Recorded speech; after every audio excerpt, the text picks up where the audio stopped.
Hi, I'm Lloyd, and along with my brother and business partner Dan, I'm the co-host of the Business Anchors podcast. We're always interested in stories of how businesses grow, so today we'll be sharing the story of the last... How many years was it? We always say, oh yeah, we started 6 years ago, but then we never add a year on when another year's gone past. So I always get confused. How long have we actually been going? Thanks for the clarification there, Dan. Let's just start at the beginning then. The soundtrack to this scene in our movie would be...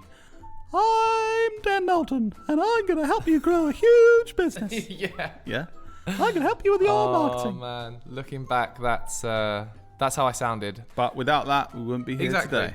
Well said, Past Lloyd. It's taken hard work to get there, and I would like to say the work I've done to build our business has been 100% legitimate. No weird schmoozing of people from huge corporations. I'll leave that to Dan. I remember milking the head of digital at FIFA, who was in the training. Oh, while you're milking him? No. Milking his testimonial. Oh. Milking his what? Shut up. Right, let's get this back on track, Dan. This is getting a bit weird, even for the Business Anchors podcast. I look at you sometimes and say, we've actually got a business that works. Yeah. It's strange because you look at other businesses and you think, they must be clever. And then I realise, I'm doing it too. Yeah. We're bloody doing it. So let's get into the story of Knowlton, from Dan making videos in our parents' spare room to working with some amazing clients with a team of amazing people. We've still got a very long way to go, but here's the story so far. We're just a couple of business anchors. Welcome to the Business Anchors podcast. This jingle is slightly too long. This jingle is slightly too long. How did Knowlton start? Depends what you're talking about. The landmark. The marketing agency. Oh, the marketing agency. God, there is a lot to tell how we started. It was very different from where we are today. Do you know what I always get confused about? We always say, oh yeah, we started 6 years ago, but then we never add a year on when another year's gone past. So I always get confused. How long have we actually been going? I think... Was it? I want to say June 2015. Well, I think you started the journey. Make it sound cool. Yeah. June 2015, which would mean that we're just over 6 years, right? Yeah. Oh, no. No. 16, 17, 18, 19, Lord 20. using his fingers to count now. So under 6 years. It'd be 6 years in June this year. No, so was it 2014 then? Oh, whatever. We've been going for a while. But no, I don't think it was. But I think we've been saying we've been going longer than we have. Why? Are we trying to lie to everyone? No, not intentionally. But I didn't start till 2016 when we joined forces. So anyway, how did it start? Well, we don't know when though, Dan.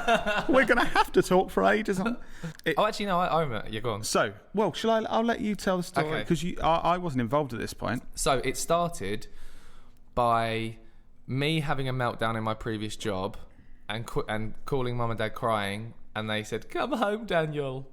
And I went home, and dad basically said to me, my dad runs a really successful business consultancy, and he said, you either need to go and get a job, or you can work for me for, was it 3 or 6 months?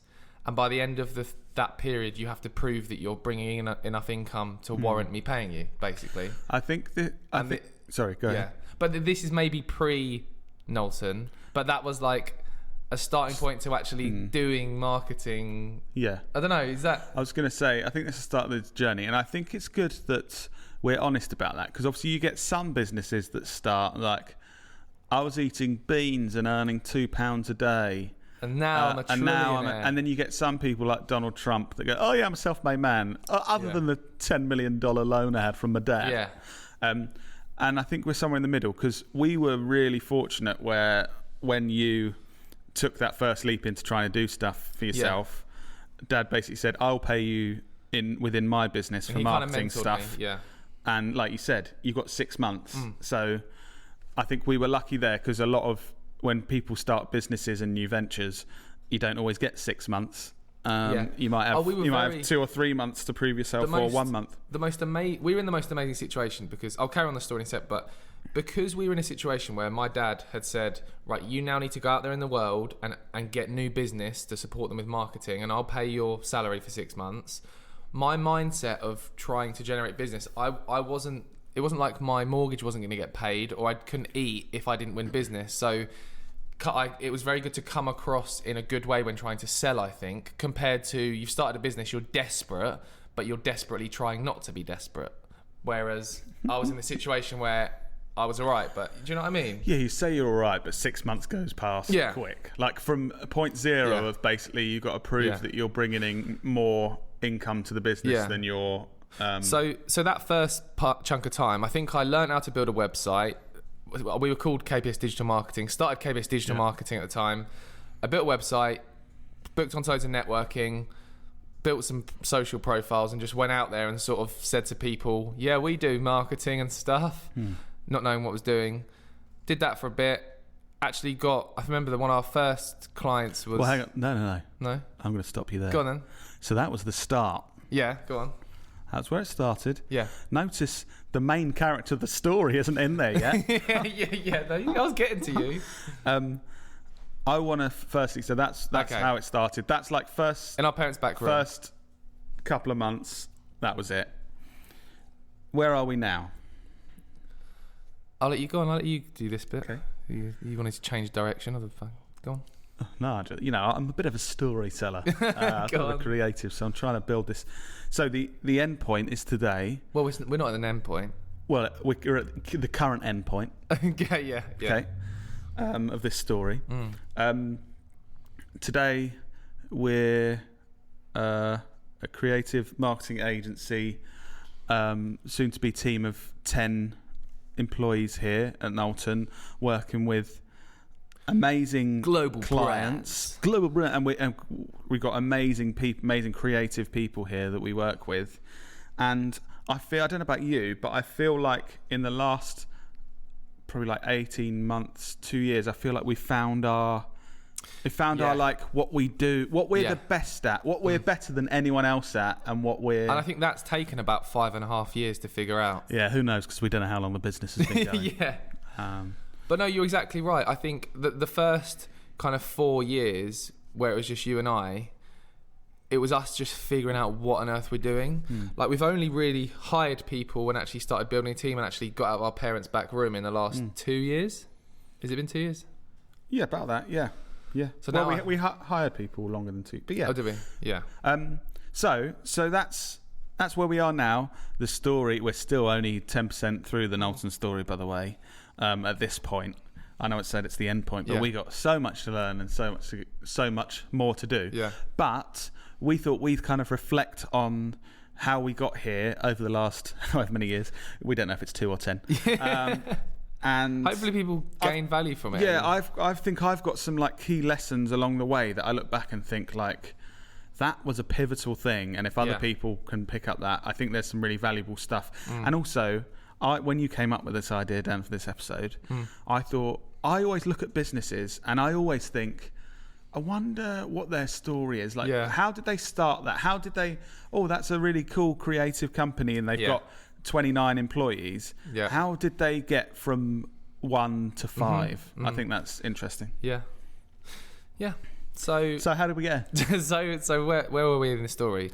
So I started working with my dad, proved the concept after 6 months, built a website for KBS Digital Marketing, went out to the world, got our first good client, which I think was like paying us a few thousand a month, and it was a hotel and stuff. This was at the point of the soundtrack to this like scene in our movie would be I'm Dan Knowlton and I'm going to help you grow a huge business. Yeah I'm going to help you with your marketing. Oh man, looking back, that's how I sounded, but without that we wouldn't be here today.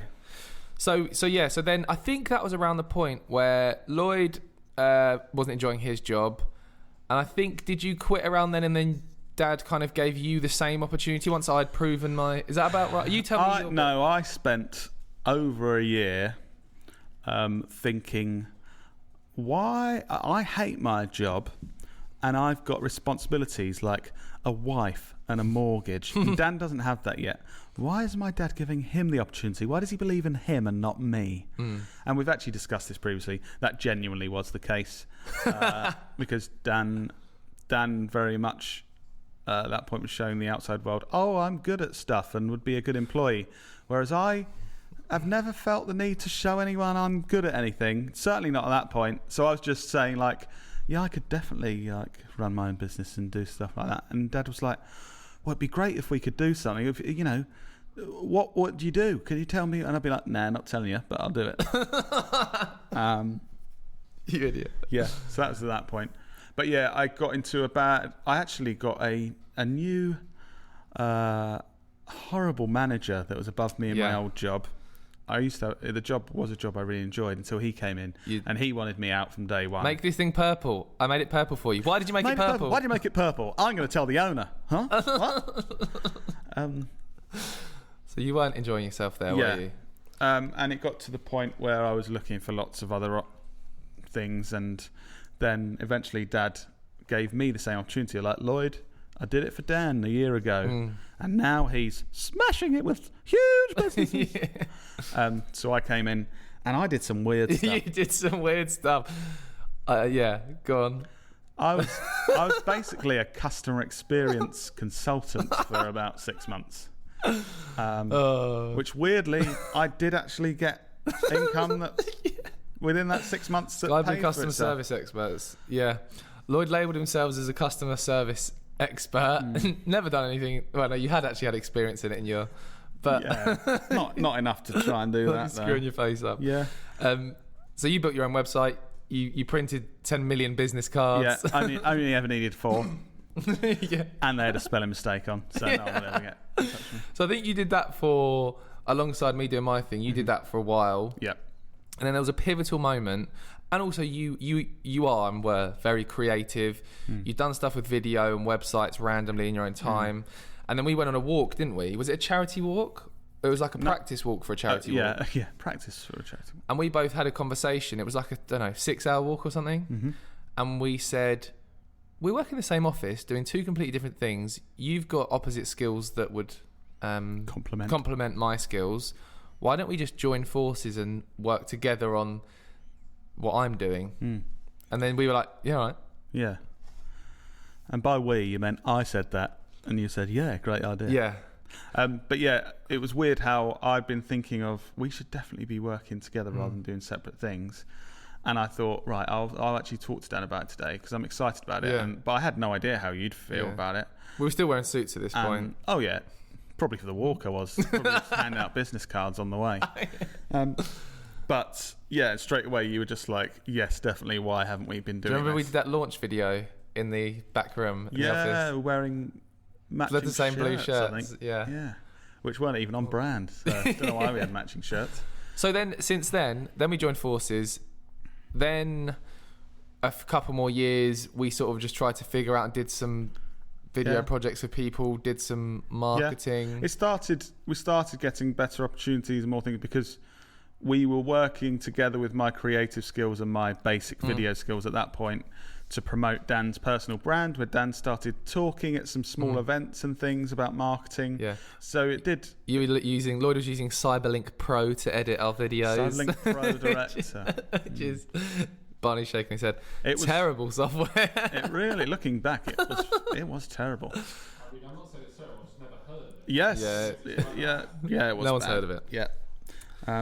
So we were, Yeah, sorry, go ahead. No, I was just going to say, we were doing that, and then we started to get more opportunities, didn't we? I think a pivotal moment, the next pivotal moment for me was in 2017, we made this video, which was super creative and the first kind of Knowlton-style video for our own business, which was our testimonials video.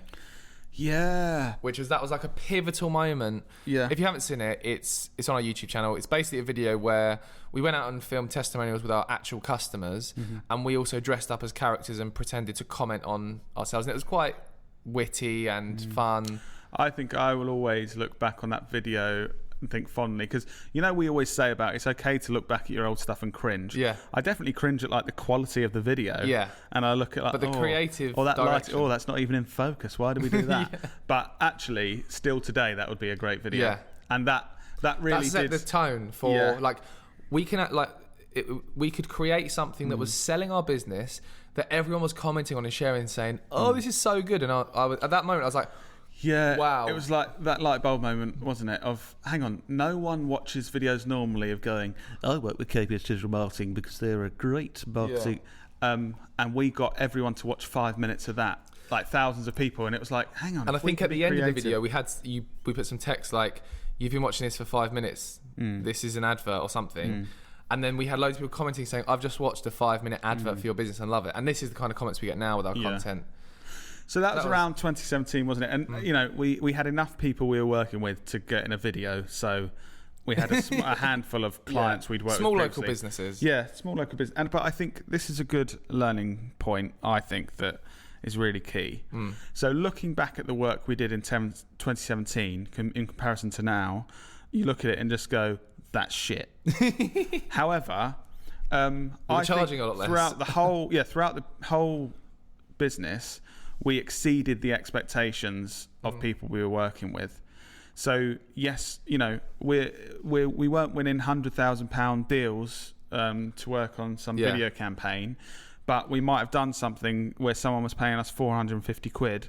And they got the value that they would have got if they paid someone else £1,500. Yeah. So they were well happy, recommended us. And I think that's been a key thing throughout what we've done. Even when we weren't able to deliver work at the high standards we do now, we were exceeding expectations at every point, which I think for people learning and starting out in business, I just think, don't worry. Like when you see businesses that are doing great stuff, you can get there. It's just not right now.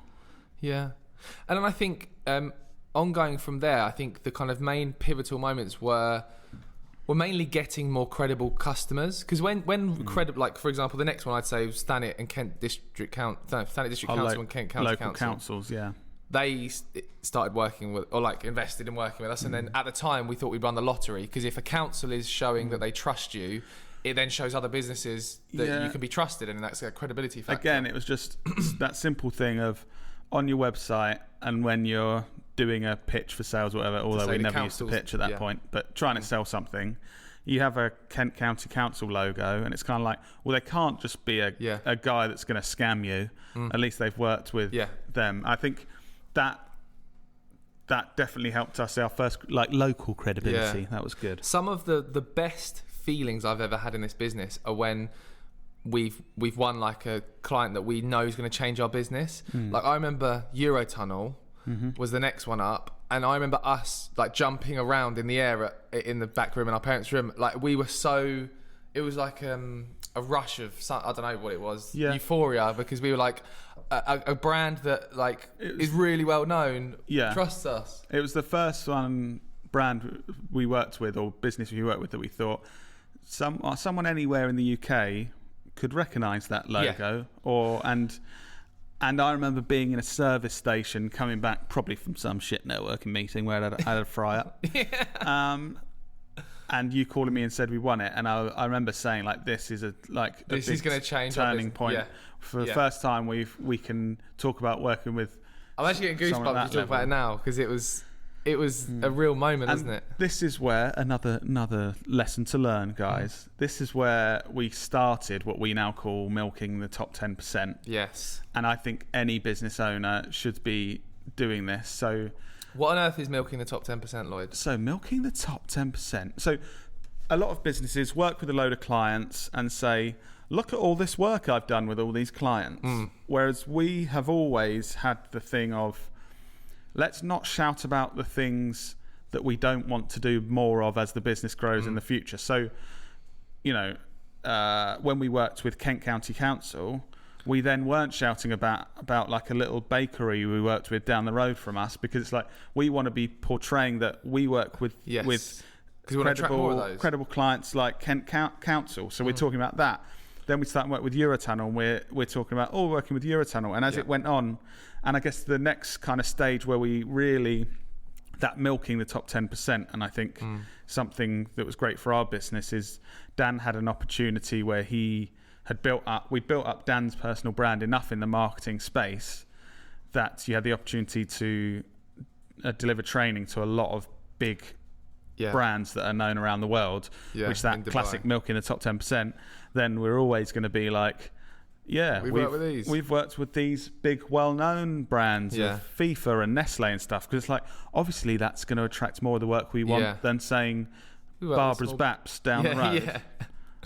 That's the name of a bakery, by the way. That's not a woman's. But I also think that the one before that training one in Dubai, the Eurotunnel one, the thing that was really reassuring to me was the decision maker in that business actually said how and why they got in touch with us, and they'd been following us for like 2 years and read our blogs and saw us me speak at events and seen us at networking, and it just reassured me of all the things we were doing were right. Not all of them were right, but like we were going in the right direction. Do you know what I mean?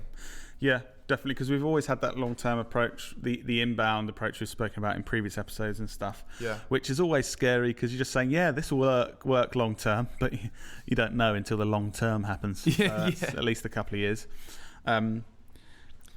But that was really a sign of, oh, wow. So, and that was the first stage. Like, these massive worldwide brands want training from you. Yeah. And the second thing was you doing it and getting great feedback, and then us going, we're good enough to give great training to... Like, I remember milking the head of digital at FIFA, who was in the training. Oh, while you're milking him? No. Milking his testimonial. Oh. Milking his testimonial? Shut up. He wrote us a testimonial saying how brilliant it was, and I milked the testimonial. I remember in Dubai milking this guy. Shut up. God, I'd never heard that story, Dan. And then, anyway, so moving on from that, the next pivotal moment for me was working with Wahl, I think. That was when was it the Christmas campaign? We did a really creative, we built a whole set. I think there's a big thing before that. Go on. What about when we actually started hiring anyone? Oh, yeah. Okay, go on. We did, that was... So when we were working with those bigger brands and stuff, and it was mainly... I think it was me and you at that point. We were just doing everything, weren't we? Yeah. Lots of hats on. Every hat there is. Every hat there is. And then I remember us talking about having someone permanently and stuff, but we speak about our dad a lot, our business mentor. Our dad had a kind of grew in his career through being an MD of a big company where he managed loads of people, and it was very stressful for him. So then when he started his own business, he was like, I am never employing anyone. I'll work with people in various ways, but they are not going to be my employees. So I remember saying, so Ida, who is amazing and still with us here, we're talking about employing her full time to help us, because me and Dan just had no time. I was like, we need someone good that can do good stuff to help us have time. And I remember Dad saying, oh, you want to pay someone else's mortgage, do you? Is that what he said? Yeah. And I was like, what do you mean? Like, so now you can have the stress of paying your mortgages and someone else's. And I was like, yeah, but surely it also means I free up half of my time, which would be... He was very anti it. But that does make sense, because he's grown and been successful in a path that's worked for him. So he's giving us advice based on his experience. Yeah. And he's employed lots of people and hated it. Not hated it, but like it was stressful. So, but I'm glad that we stuck to our guns and... Yeah, for our business model, obviously completely different to what he worked on. We need these lovely, talented people around us. I have to say that because some of them are in the room. And it was me, you, and Ida in our parents' back room, and then we got to a point we need to hire someone else, and we thought we can't just have loads of people in our parents' back room because it's weird, isn't it? It was already weird for Ida, I think, when. But we knew Ida as a friend before, so it was less weird. Still, when you've got a job and then at 3:00. The guys you're working with, Mum comes up and goes, anyone want a cup of tea? And it's just and starts hoovering when you're on a business call outside in the hallway. I think we realised, like, right, this is the max. We can't have any more employees in here because it would just get even weirder. Yeah. And plus, it's a bit unfair to our parents, so we just start a business and to Yeah. keep growing it into more rooms Yeah. of their house would be a bit weird, wouldn't it? And our mum really wanted us to get a big garden shed, or it's not a shed, but it's like a Like a summer outside house type. office. Yeah. But we very much wanted to actually get our own space. Not be on their property? Yeah, yeah. So then we got this place. Yes. Yeah, got this place. And it was weird because we went from an office that's smaller than this podcast set to a space like 8 to 10 times that size. So suddenly we had far too much space. And definitely didn't need it. But we did. That was because we had long-term goals of having more people, didn't we? I mean, there's a reason why we had 6 desks in here when we only had 3 people. Yeah. And I think that's another good point, like an actual tip value adding thing, is start with the end in mind. Like, because went through that process of thinking, what do we want our endpoint to be? What does that look like? All of our decision making, what was thinking, let's get a massive room that is going to fit, 12 if to we 15 just got a people in. small office that fit 4 or 5 people in, We'd be thinking like that it as would well. it would have just caused so much more work to Yeah. grow bigger than that, Yeah. and it's another hurdle to get over. Yeah. Yeah. But yeah, so I think that was the biggest commitment. I'd say even more than when we hired Ida for the first time, the biggest commitment to me was this office, because I don't know, it just felt more real. It was like, well, we're paying rent for this place, But and we're like committed now. we still say to each other, even the other day, I look at you sometimes and say, we've actually got a business that works. Yeah. It's strange because you look at other businesses and you think they must be clever.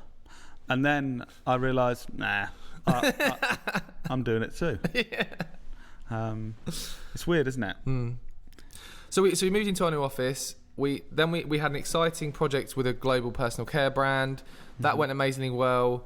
And I think every time we've worked with a really credible brand and we've got them amazing results, that is then our best marketing tool to get more good clients. Because we're like, look at this global brand. We've got these amazing results, trackable sales for. It's like the next stage of the milk in the top 10%. We used to just stick their logo on our website and kind of talk about them. Yeah. And now it's like we actually use the facts and the data to go, yes, we work with this credible brand, and they invested £50,000 and got $500,000 out of it. I think we take it even further now. We actually produce behind the scenes content.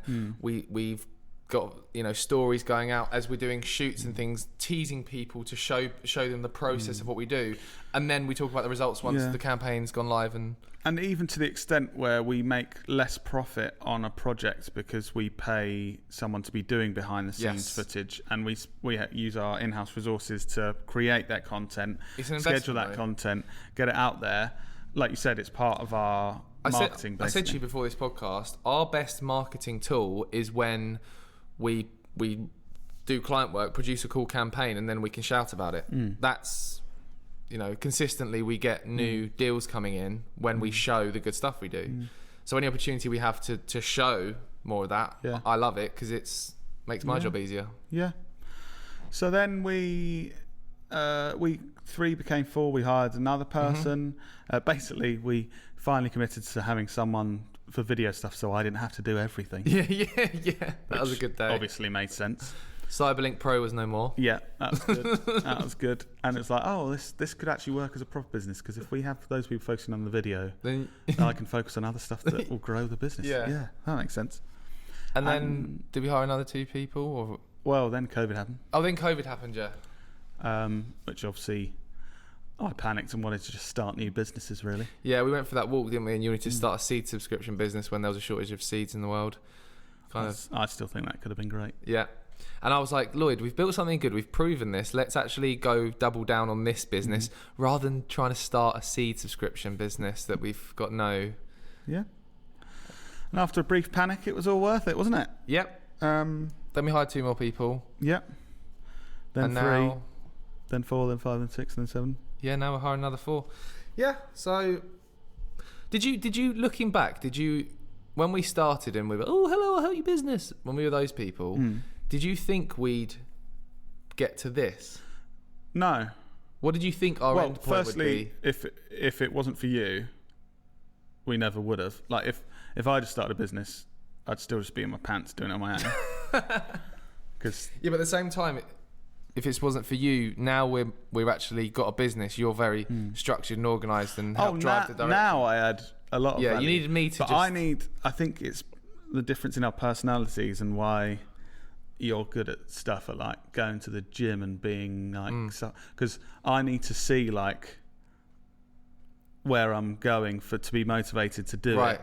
So now I'm really Evidence. excited by this business, and so I'm like, yeah, cool, I'm all in. But at the time when I was just wearing a shit suit trying to do something on my own, wasn't overly motivated.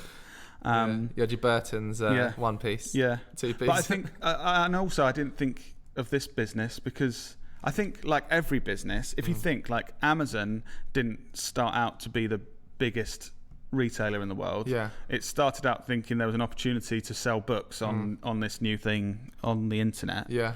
And then it's gone into that. And like, I think about Electric House, who a really cool agency based in Birmingham. The guys that started out with like a recruitment app for tradespeople. Yeah. And then they've And then evolved. they created a Facebook page and a then community around that. And then so I think I didn't have exactly this in mind. And I think for other business owners and stuff, or people wanting to start businesses, be open to the fact that you probably won't have any idea where it's going to go. Some people obviously start things and it's exactly, Yeah. but I think it's much more likely that you start something, can even work on it for a decade, and then it takes a turn and Yeah. goes on to something I also else. think something we've done quite differently to other agencies is we have grown organically in the sense of when we've really invested almost everything this business earns back into the business rather than taking money out, so that when we've built up a buffer, we can think, oh, we can hire someone. Whereas other agencies will get some investment, just hire 20 people and then hope that you're going to get the income in to pay everyone's wages. Whereas we've done it more organically, which I don't know. I think it's just worked for us because in terms of our goals, we don't want the stress of hiring 20 people and then thinking, shit, are we going to be able to pay their salaries? Or, I was going to say that it's worked for us and our goals. If we wanted to it's not build, necessarily the right if thing. we wanted to build a business with 100 employees, it wouldn't work because it would take 100 years to get there. Do you see what I mean? Yeah, I don't think it'll take that long, but yeah. Oh, all right, confident. Yeah, most people, like, we haven't even used loans or like an overdraft. Like we always have. We make the money to then reinvest All right, into Lloyd, the. stop boasting. Well, I don't get it. The business makes the money to reinvest into it. Yeah. And I think so to grow faster, because we've been around. Well, we still haven't worked out. Been around 6 years, and we're a team of 10. Obviously, companies in the first year get to like 50. Yeah. So with we're investment slow. so it's a slower growth, but obviously we've bloody loved it. Yeah, I was going to say, like, my enjoyment level of running this business, I come to work every day and absolutely love it. And sometimes I feel a bit of stress, but I'd say 95% of the time I'm loving it and enjoying it. And It also allows us to, the way we work and with our team, not just be like, we have to get the most out of you, literally until you just cry and you quit and we get another version of you. Yeah. Do you see what I mean? When companies are growing quickly, I've heard a lot really about pressure, culture You need within to and stay high till 8 pressure. PM and It's like, oh no, you're not getting paid for extra time you're here, but if you don't get that finished, and it will take 4 more hours, then you'll be in trouble. yeah. I think it's nice not to be in that situation. And of course, there's pressure on our team. Yeah. And that we do put an element of pressure on them. It's like we want to do good work, Yeah. but it's not that thing of you better stay here till midnight, otherwise you'll be in trouble. And also, we've still got a long way to go to improve that. I think we're still trying to figure it all out, aren't we? Like we're Definitely. nowhere near like the pivotal. No, we need to do better and we need to do more moving forward, without a doubt, as we grow. Yeah. Interesting. What's your best memory over the past 6-7 years of us? I'd say I've got 2. Okay, go on. One was me and you going to San Diego last year when you that spoke was so at an event good. there. Just because it was the first time we had a trip together where actually we didn't work much. Yeah. And it was a good time to reflect on like, oh, we're doing all right here, and Yeah. we've got a good plan on how to move this forward, and this is exciting. Yeah. I think it was a good time to reflect with just the two of us going away Yeah. to the other side of the world. And we actually did a whole podcast talking about it after we went. Don't know what episode it was. Yeah. Wasn't it episode 1 Was it? or 2? 2. Anyway. Yeah. Maybe 2 or 3. Yeah. And then the other one was the Buy Whole Foods online shoot we did in September. Just because although it was a bit stressful because there was so much going on, the client allowed us to be really creative, and with the team we've got here, it was really good to work with the team on something that involved so many different locations, weird stuff. You know, we had cameras on boats and all sorts, and it was just a really fun experience, I think, and great sense of achievement at the end of it for the whole team. Yeah. And that delivered great results for the client. So yeah. What about you? Have you? I think, well, my best feelings I get in the business is winning new exciting projects, and I think it's being around the team and you, and then like finding out and being like, that's the feeling I get the biggest rush from. Doing shots of apple vodka at midday. Yeah, I mean we obviously did that the other week when we got an exciting project confirmed, and you just made us do shots, didn't you, Lloyd? Well, no, I'm not forcing anyone. HR.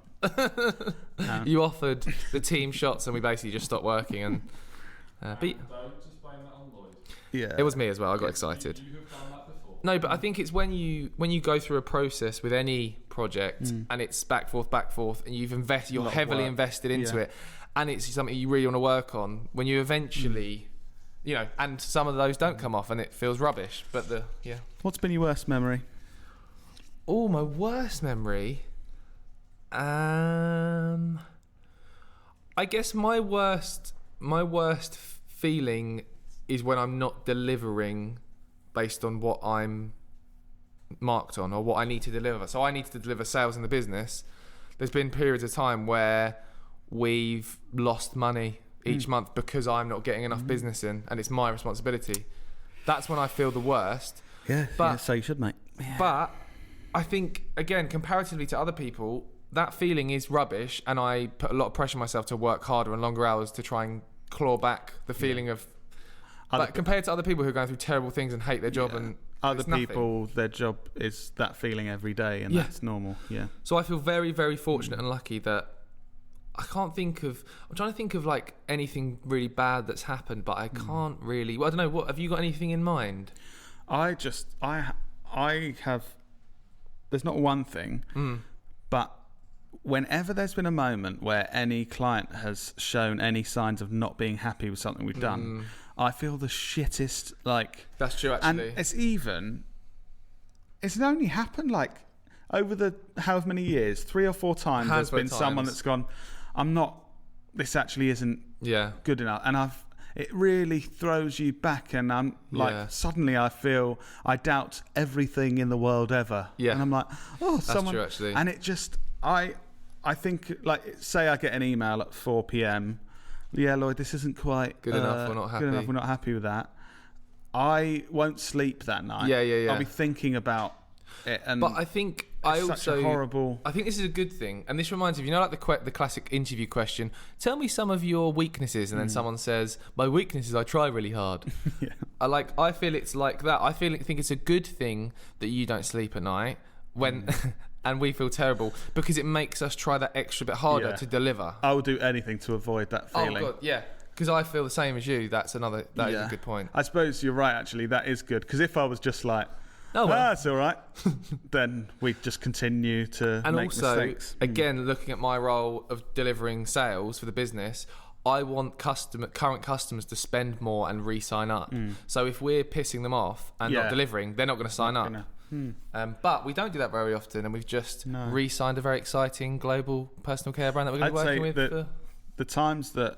The negative times like that happened more when we worked with very small businesses on very small projects. It's always projects, the smaller sort of companies that will. I think, again, that part of our sales process now, I really trying to use my initiative to weed out those smaller businesses that you're never going to potentially please because their expectations are so high based on what they're... So... Interesting. Good times. So that's the story of KPS Digital Marketing, Dan in a little room with 6 months to prove himself to this great agency Melton. of 10 people, and us having lots of fun. What does the future look like then? What do you think? We're going to have to do another episode when it's like, the story of 10 to 20 employees and working with these clients. Well, we always said, we probably don't want more than 15 employees, but I don't know. We keep growing, so we weren't supposed to. Our 2030 plan, which my mates take the mick out me because we mention it in the podcast so much. Yeah. What year are we we're in now? We're at about 2027 already, I reckon, this year. So we're really going too fast. So we need to stop that. Yeah. But also, we're in a high at the moment. There's going to be peaks and troughs and peaks and troughs. So we just got to We'll go back ourselves. to 2025 and then we'll have to rebuild. Yeah. Great. Thanks, Business Anchors, for listening to our journey. I know there's a lot of talking about us and our business, but we're hoping there's kind of lessons in there. And like I said, I just find it interesting being nosy about other businesses. So hopefully you did too. Yeah. If you've got any more questions about us or any specific questions, then message us and stuff. Thanks, Business Anchors. And thank you, Dan, for being a great brother and business partner. The end. Was hoping for a thanks back, but cheers. All right. The end.